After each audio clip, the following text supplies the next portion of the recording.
حضرت سیدی احمد جام زندہ پیر کہیں تشریف لے جا رہے تھے کہ راستے میں ایک مقام پر لوگوں کو جمع دیکھا. آپ رحمت اللہ تعالی علیہ اس مجمع کے پاس تشریف لے گئے. فرمایا کیا ہوا ہے؟ لوگوں نے عرض کی ہاتھی مر گیا ہے. کیا مر گیا؟ ہاتھی مر گیا ہے. آپ رحمت اللہ تعالی علیہ نے ارشاد فرمایا اس کی سونڈ تو ویسی ہی ہے، آنکھیں بھی ویسی ہی ہیں، ہاتھ بھی ویسے ہی ہیں، پاؤں بھی ایسے ہی ہیں. غرض سب چیزوں کو فرمایا کہ یہ سب ویسے ہی ہیں، پھر کیسے مر گیا؟ آپ رحمت اللہ تعالی علیہ کا یہ فرمانا تھا کہ اس کے پاؤں بھی ویسے ہی ہیں، آنکھیں بھی ویسی ہیں، ہاتھ بھی ویسے ہی ہیں. یہ فرمانا تھا کہ فوراً وہ ہاتھی زندہ ہو گیا. السلام علیکم، کیسے ہیں آپ لوگ؟ امید ہے آپ سب بالکل ٹھیک، صحت مند و سلامت ہوں گے. تو آج ہم پھر سے سننے والے ہیں ہمارے میٹھے میٹھے پیارے پیارے ہرے بھرے لال پیلے حلوہ خوروں کی کچھ عجیب و غریب کہانیاں. تو شروعات کرتے ہیں مشرق عطار سے، میرا مطلب مرشد عطار سے. تو پیش ہے مرشد عطار کی ایک کرامت. حضور چوک میرے سسٹر، اس کی ایج جو 9-10 سال کم و بیش اس کی ایج ہے، تو اسی کو جنات کا اثر جنات مسلط ہو گیا تھا. میری سسٹر کو بہت تکلیف ہوئی، بہت جنات کی تکلیف ہوئی. 2 مہینے کے بعد جنات کا ظہور ہوا. اس نے بات کرنا شروع کی، بولنا شروع کیا. جن اس نے بتایا کہ میں اس وجہ سے آپ کے سسٹر کو میں نے پکڑا ہوا مسلط کیا ہوا ہے. تو میں مختلف عاملوں سے تعویذات لے کے آیا تھا، لیکن فرق کوئی نہیں ہوا، کچھ بھی فرق نہیں ہوا. پھر بعد میں ہمارے قریبی ہیں سکرانڈ مورو، وہیں سے دعوت اسلامی کی تعویذ لے کے آیا. کچھ فرق ہوا پر زیادہ تر نہیں ہوا تھا. بعد میں ہوا ایسا کہ جن نے بہت تکلیف دی. جن نے مجھے بتایا کہ میں اس آپ کے بیٹی کو، اس آپ کے سسٹر کو میں جو نا مار دوں گا، چھوڑوں گا نہیں. تو میں نے اسے بتایا کہ میرے بھی مرشد کریم ہیں، ایسے ہم بھی نہیں ہیں کہ آپ بس اسی طرح اس کو مار دو. ایسا ہو نہیں سکتا، کیونکہ اگر آپ ہیں تو ہمارے بھی مرشد ہیں، ہمارے بھی جو ہے نا وہ بیٹی ہوئے، ہم انہیں کو جا کے التجا کرتے عرض کرتے ہیں. اسی کے بعد جن نے بہت تکلیف دی، اتنی شدید تکلیف دی کو بچھو سے میرے سسٹر کو کاٹا. ایک بچھو بن کے سسٹر نے بتایا کہ بچھو مجھے کاٹتا ہے، کہیں پاؤں میں، کہیں زبان میں، کہیں کس طرف درد ہوتا ہے. پھر 3-4 دن تک بے ہوش رہتی. اس کے بعد میرے سسٹر کو ہوش آ جاتا تھا. آخری دن ہوا ایسا کہ میرے سسٹر کو جو ہے نا اس پسلی میں بہت درد ہوا، اتنا شدید درد ہوا جس سے کہ اونٹ روتا ہے، اونٹ آواز نکال، اس طرح سے میرے سسٹر جو ہے نا وہ آواز نکال رہی تھی.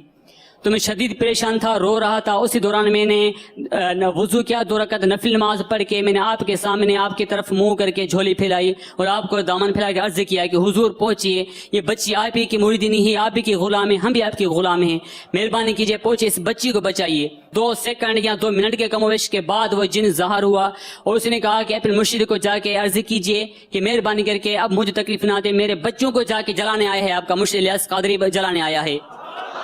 تو حضور میں نے جن کو کہا کہ نہیں ایسا نہیں ہوگا، کیونکہ وہ کراچی میں ہے. اب میں اسے کیسے، اس نے بولا جیسے آپ نے اس کو وہاں بلایا ہے ایسے ویسے اپنے مرشد کو عرض کیجئے کہ برائے مہربانی میرے بچوں کو نہ جلا، میں جو ہے نا آپ کے سسٹر کو چھوڑ کے جا رہا ہوں کو ہوگا. میں نے اسے بتایا کہ نہیں آپ پہلے بھی جھوٹ بول چکے ہیں، اس طرح سے جھوٹ بولتے. اس نے بولا کہ نہیں آج کے بعد میں کبھی بھی نہیں آؤں گا. حضور اس نے بتایا کہ آپ کے سسٹر کو جو نا درد میں نے نہیں دیا تھا، چلو ٹھیک ہے اگر مانتے ہیں میں نے دیا تھا، تو اس درد کو آپ کے مرشد الیاس قادری نے اس کو اپنی کرامات سے درد کو ختم کر دیا. اب آپ کے سسٹر بالکل ٹھیک ہے اور میں اپنے جو ہے نا بچے، یہ آپ کا شہر چھوڑ کے چلا جا رہا ہوں کو اوقاف. اس سے اب کم و بیش 1 سال گزر چکا ہے، پھر جن واپس نہیں آیا، جن چلا گئے حضور. بریکنگ نیوز، ابھی خبر ملی ہے کہ کوکاب کے پیچھے جنات کے ساتھ لڑائی میں قادری صاحب ہوئے زخمی. جی ہاں، بتایا جاتا ہے کہ ایک مرید کی پھوپھی کی، بانجی کی، بوا کی بیٹی کو ایک کوکاب کا خونخوار جن اٹھا کے لے گیا. اور جیسے ہی یہ خبر مرشد عطار تک پہنچی تو وہ جلال میں آ گئے اور جلال میں انہوں نے اپنی دوتی زمین پہ ماری اور ہوا میں اڑنے لگے اور F-16 کی سپیڈ سے وہ کوکاب کے پیچھے چلے گئے. لیکن وہاں پر جنات نے کریک ڈاؤن لگایا ہوا تھا. تو جیسے ہی قادری صاحب لینڈ ہوئے تو جنات ان پر ٹوٹ پڑے اور انہیں بہت مارا، مطلب بہت مارا، مار کے بھرتا بنا دیا. خیر میں مذاق کر رہا ہوں، ایسا کچھ بھی نہیں ہوا تھا. دراصل بات یہ ہے کہ عطار صاحب جب خود بیمار ہوتے ہیں تو وہ ڈاکٹر کے پاس چلے جاتے ہیں اور اپنا علاج کرواتے ہیں، ہاسپٹل میں جاتے ہیں اور اپنا علاج کرواتے ہیں. لیکن جیسے ہی عطار صاحب کے مرید بیمار ہوتے ہیں تو وہ عطار صاحب کے پاس آتے ہیں، دم دوا اور تعویذ لے کے جاتے ہیں. اس بات میں کوئی سینس نہیں بنتی، لیکن یہ سینس لیس لوگ جو ہیں وہ ایسا ہی کرتے ہیں. نہیں، ایک بار غور سے دیکھو تمہارا یہ مرشد عطار جو ہے یہ بیڑی نہیں جلا سکتا اور تم بات کر رہے کہ یہ بندہ جو ہے جنات کے بچے جلانے چلا تھا. میرے بھائی، جب انسان جن کو دیکھ ہی نہیں سکتا تو اس نے جن کے بچے ڈھونڈے کیسے اور انہیں جلایا کیسے؟ जिन्नात हमारे दरमियान में रहते हैं लेकिन हम उन्हें देख नहीं सकते। और जो इस बंदे ने कोहकाफ का जिक्र किया, तो आप में से बहुत लोगों ने ये कोहकाफ नाम सुना होगा, लेकिन अपनी दादी अम्मी से, अपनी अम्मी से, अपने वालिद साहब से कहानियों में सुना ही होगा। तो दरअसल बात यह है कि कोहकाफ जो जगह है ये कहानियों में इस्तेमाल होता है कि वहां जिन रहते हैं, लेकिन हकीकत में इसका कोई ताल्लुक नहीं है जिन्नात से। कहीं भी प्रूव नहीं हुआ किसी भी हदीस में और किसी भी जगह ये प्रूव नहीं हुआ कि वहां जिन्नात रहते हैं। तो इस बंदे ने अपनी माँ से, अपनी दादी से कहानी सुनी होगी, तो भाई इसने यहां पर चिपका दी। यूएसए, इंग्लैंड या फिर जहां पर भी अंग्रेज ज्यादा रहते हैं और गैर मुस्लिम ज्यादा रहते हैं, वहां पर आप देखेंगे कि वहां पर जिन छेड़छाड़ नहीं करते, अंग्रेजों पर जिन नहीं चढ़ते। या फिर आप सऊदी अरब को ले लीजिए या फिर यूएई को ले लीजिए, जहां पर ये जो आमिल है, ये जो बाबे हैं, बैन है, तो वहां पर भी जिन्नात छेड़छाड़ नहीं करते। लेकिन इंडिया, पाकिस्तान, बांग्लादेश और जो अफगानिस्तान है, वहां पर बाबे बहुत ज्यादा है, ये जो आमिल बहुत ज्यादा है, तो यहां पर हर दूसरा बरेलवी जो है वो जिन का शिकार है। तो दरअसल बात यह है कि जिन जो होते बाबों की वजह से आते हैं। तो मेरे भाइयों, आप इन बाबों को निकालो, जिन भी कभी नहीं आएंगे। तो जिन्नात से छुटकारा पाने का एक ही तरीका है कि बाबों से छुटकारा पाओ। खैर, चलते हैं अगली वीडियो की तरफ। तो 9 महीना पहले मुझे अल्लाह ताला ने बेटा अता फरमाया, लेकिन उस बेटे को बर्थ एस्फिक्सिया, मतलब माँ का जो पानी उसके मुंह में चला गया और उसको तकलीफ हो गई। जब हम पीएमसी अस्पताल पहुंचे तो हमारे स्पेशलिस्ट डॉक्टर साहब ने कहा कि बच्चा बिल्कुल सीरियस है और इसको आप हैदराबाद लेके जाएं। और हैदराबाद वालों ने कहा कि बच्चा बिल्कुल ही सीरियस है, आप हमसे इलाज नहीं हो सकेगा, आप इसको कराची लेके जाएं। यहाँ पे हम जब कराची पहुंचे तो डॉक्टर्स ने एक अजीब किस्म की बात कही कि हमारे किताबों में इसका इलाज लिखा ही नहीं है, तो अगर आप कहें तो हम इलाज शुरू करें। हमने कहा कि बिस्मिल्लाह करें, अल्लाह ताला शिफा देगा। मैं बहुत ही परेशान हो गया था और नवाबशाह से हमारे एक दोस्त कदीर भाई ने फ़ोन किया, कदीर अतारी साहब ने, और उन्होंने डॉक्टर निज़ाम साहब से बात कराई, जिन्होंने आपसे रुजू किया। और हजरत साहब फॉरेन गए हुए थे और उन्होंने वहाँ से दुआ फरमाई और उन्होंने मुझे SMS किया कि ये उन्होंने दुआ फरमाई और कहा कि फैज़ान मदीना जाएं और वहाँ से आप जो है तावीज़ ले लें। यहाँ पे मैं ज़िंदगी में पहली बार फैज़ान मदीना आया और फी सबीलिल्लाह तावीज़ लिए, और जब तावीज़ इस्तेमाल किए तो डॉक्टर साहबान हैरान रह गए, क्योंकि जो उनको तकलीफ थी, एक तो cerebral encephalopathy, pneumonia, sepsis, cardiomegaly, left ventricular dysfunction और पोस्टीरियर यूरेथ्रल वेल्व, जिसका ऑपरेशन करना लाजमी था। कार्डियो के डॉक्टर ने कहा कि 28 दिन से या महीने से पहले इलाज मुमकिन नहीं, जो 2 दिन के अंदर इलाज हो गया। और दिल का एक बाल जो बिल्कुल बंद था वो भी 2 दिन के अंदर ही ठीक हो गया। और बाकी दिमाग की तकलीफ जिसके लिए डॉक्टर ने कहा था कि इसका इलाज मुमकिन ही नहीं, वो भी हैरान कुन नमूने से जल्दी ही ठीक हो गया।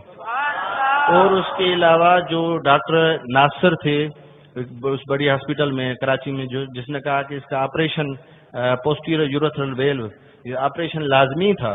जब अल्ट्रासाउंड किया तो वो बिल्कुल ऑपरेशन की तैयारी ही हुई थी और हम भी तैयार थे, डॉक्टर साहब भी तैयार, हम भी तैयार थे ऑपरेशन के लिए। जैसे अल्ट्रासाउंड हो गया तो वो जो गिठान थी जिसका ऑपरेशन लाजमी था वो गुम हो गया। तो सारे डॉक्टर साहिबान हैरान कुन नमूने से कह रहे थे कि ये आखिर ये चक्कर क्या है। तो मैंने आखिर उनको बताया कि पीर साहब की ये दुआ है। ये है अत्तारी के मीठे मीठे प्यारे प्यारे मुर्शिद, जो कि मीठा मीठा प्यारा प्यारा बीमार हुए हैं। और ये है अत्तारियों के मुर्शिद के बेटे, जो कि आंखों में चश्मा पहनते हैं और साथ में ग्लव्स भी पहनते हैं। ग्लव्स शायद बीमारी से बचने के लिए पहनते हैं या फिर वो किसी बीमारी का शिकार है। और ये प्यारा सा बच्चा, अल्लाह इसे नजर बद से बचाए और इसकी जिंदगी बेहतर बनाए। ये मुर्शिद अत्तार के पोते हैं और ये भी चश्मा पहनते हैं। और यह है हमारे मीठे मीठे तोते, मेरा मतलब मुर्शिद अत्तार के खासम खास मुरीद, और ये भी चश्मा पहनते हैं। यह है मीठी मीठी प्यारी प्यारी अत्तारी आवाम। इनमें से भी बहुत सारे लोग चश्मा पहनते हैं और बहुत सारे लोग जो हैं वो और बीमारियों का शिकार हैं। बात दरअसल यह है कि अत्तार साहब जो हैं वो ना तो अपने बेटे को ठीक कर पा रहे हैं, ना अपने पोते को ठीक कर पा रहे हैं, ना ही अपने खासम खास मुरीदों को ठीक कर पा रहे हैं, और ना ही खुद को ठीक कर पा रहे हैं, क्योंकि वो भी एक बीमारी में मुब्तला है। पाँव की तकलीफ की वजह से नमाज भी कुर्सी पर ही पढ़ता हूँ। मुफ्ती साहब से मशवरा किया था, डॉक्टर साहब ने कहा था तो। अगर ये बंदा अपने खास लोगों को, अपनी फैमिली को, अपने मुरीदों को ठीक नहीं कर पा रहा है, तो यही बंदा जो है किसी नामालूम जगह पे पैदा हुआ एक नामालूम बच्चा है, उसमें नामालूम बीमारियां हैं, उनको ठीक कर देता है। मतलब ये कुछ अजीब बात है, इसमें कोई सेंस नहीं बनती, ये कुछ अजीब व गरीब है यार। मतलब थोड़ा बहुत सोचना चाहिए। अगर अतारी साहब में इतनी शक्तियां हैं, इतने ताकतवर हैं, तो मेरे भाई सबसे पहले खुद को ठीक करे, अपने खासम खास मुरीदों को ठीक करे, अपने बच्चों को ठीक करे, अपने आवाम को ठीक करे, क्योंकि उनका हक पहले बनता है। तो ये नामालूम जगह पे पैदा हुआ नामालूम बच्चा जिसे नामालूम बीमारियां हैं, वो बाद में आते हैं, पहले अपने फैमिली वाले, अपने मुरीद आते हैं। ठीक है, तो अतारी साहब से मेरी गुजारिश है कि मेरे भाई पहले खुद को ठीक करें और अपने बच्चों को ठीक करें और अपने मुरीदों को ठीक करें, उसके बाद आवाम के सामने कहानियां पेश करें। खैर, अगली कहानी पर जाने से पहले आप इन लोगों के दीदार कर लीजिए। मतलब देखो किस स्टाइल से चल के आ रहे हैं, मतलब किस हिसाब से चल के आ रहे हैं यार। ऐसा लगता है कि इन लोगों ने अभी अभी चांद पर 40 फीट के झंडे गाड़ दिए हो, और इन लोगों ने अभी सैटेलाइट जो है वो लॉन्च कर दिया हो, और मार्स पे जो है लैंड भी करवा दिया हो, और वहां पर एलियन लाइफ जो है वो ढूंढ के निकाल लियो। इस हिसाब से चल के आ रहा है। मतलब ये लोग 21 तोपों की सलामी डिजर्व करते हैं, लेकिन इन लोगों को तोपों की नली के सामने रख दो, उसके बाद 21 तोपों की सलामी दे दो। खैर, चलते हैं अगली कहानी की तरफ। हज़रत मखदूम साहब रहमतुल्लाह अलैह के पास एक शख्स आया। तवज्जो करें, बहुत खूबसूरत बात है। मखदूम साहब के पास आया और उसने कहा कि आपको जहांगीर क्यों कहा जाता है? और मखदूम साहब ने कहा कि नहीं, मैं अपने आप को कभी जहांगीर नहीं कहता, मुझे लोग जहांगीर कहते हैं। तो लोग क्यों कहते हैं? ये भी तकलीफ। लोग कहते हैं, लोगों से पूछ। वो मखदूम साहब से टकरा रहा है। मखदूम साहब के पास, लोग आपको जहांगीर क्यों कहते हैं? आपने फिर फरमाया कि मेरे पीर ने मुझे जहांगीर का लक़ब दिया है। मेरे पीर ने मुझे जहांगीर, ये लक़ब जो था ना, आपके पीरो मुर्शिद ने दिया था। अब जब कहा ना कि मेरे पीरो मुर्शिद ने दिया, तो उसको तो अपना रास्ता ले लेना चाहिए था ना। लेकिन आपने सुना होगा कि जब गीदड़ की मौत आती है तो वो शहर का रुख करता है ना, यही होता है ना। तो अब मखदूम साहब ने कह दिया कि मैं नहीं कहता, भाई पब्लिक कहती है, लोग कहते हैं कि मुझे जहांगीर। कहा लोग क्यों कहते हैं? तो कहा मेरे पीरो मुर्शिद ने कहा। अब इतने बड़े पीरो मुर्शिद ने जहांगीर कह दिया तो बात खत्म होनी थी। तो कहा पीरो मुर्शिद ने जहांगीर क्यों कहा? पीरो मुर्शिद ने जहांगीर क्यों कहा? मखदूम साहब को आया गुस्सा। मखदूम साहब को आया गुस्सा। कहीं पर दलीलों से समझाते थे, लेकिन कहीं इतना जलील आ जाता था तो मखदूम साहब को गुस्सा आया। और जब मखदूम साहब को गुस्सा आया तो मखदूम साहब ने फरमाया, तू ये कहता है कि मेरे पीर ने मुझे जहांगीर क्यों कहा? अब सुन, मैं जहांगीर भी हूं। तवज्जो, मैं जहांगीर भी हूं और मैं जागीर भी हूं। बात समझे? यही बात समझने की है। तकरीर सुनने और देखने का फर्क यही है।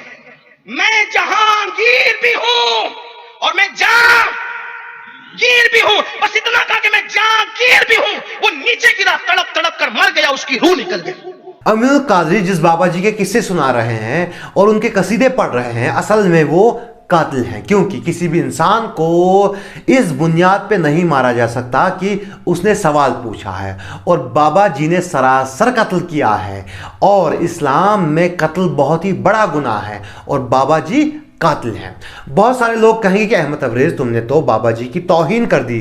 तो मेरे भाई, मैंने तौहीन नहीं की, बल्कि अमीरुल कादरी ने तौहीन की है, क्योंकि इसी ने तो कहा कि बाबा जी ने सवाल पूछने पर बंदे को मार दिया। और अजीब बात तो ये है कि ये बेवकूफ़ इंसान इस सब को दीन और इस्लाम से जोड़ रहा है, हालांकि हमारा इस्लाम ये नहीं सिखाता। हमारा इस्लाम तो माफ़ करना सिखाता है, लेकिन ये बेवकूफ़ इंसान इस सब को दीन और इस्लाम से जोड़ रहा है। अगर इस बेवकूफ़ इंसान ने अपनी एक कहानियों वाली किताबें छोड़कर हदीसें पढ़ी होती तो इसे मालूम पड़ता कि ताइफ के मौके पर जब नबी सल्लल्लाहु अलैहि वसल्लम ताइफ के सरदारों से बात करने गए थे तो उन्होंने किस तरह के गुस्साखाना सवाल पूछे थे, और जब आप अलैहिस्सलाम वापस आ रहे थे आप पर पत्थर बरसाए गए और आप लहूलुहान थे।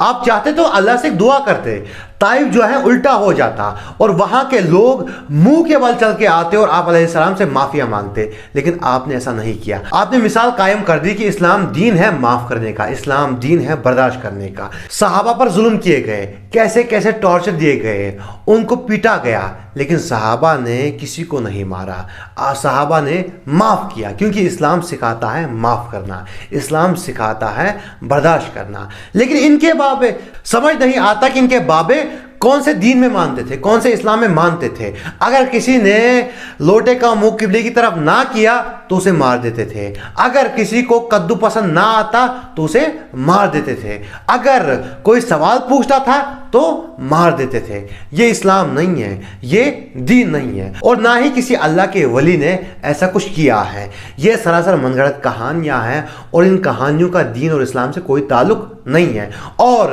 اگر کوئی غیر مسلم جو ہے میری ویڈیو دیکھ رہا ہے تو میرے بھائی یہ اسلام نہیں ہے، یہ دین نہیں ہے، اور ان مولویوں کا یہ جو جھوٹی کہانیاں سناتے ہیں ان کا اسلام سے کوئی تعلق نہیں ہے، ان کہانیوں کا اسلام سے کوئی تعلق نہیں ہے۔ خیر، آج کی ویڈیو یہیں تک تھی۔ اگر آپ کو ویڈیو پسند آئی ہو تو آپ ویڈیو کو لائک کر سکتے ہیں، چینل کو سبسکرائب کر سکتے ہیں، اور ویڈیو کو زیادہ سے زیادہ شیئر کر سکتے ہیں۔ ملتے ہیں اگلی ویڈیو میں۔ السلام علیکم۔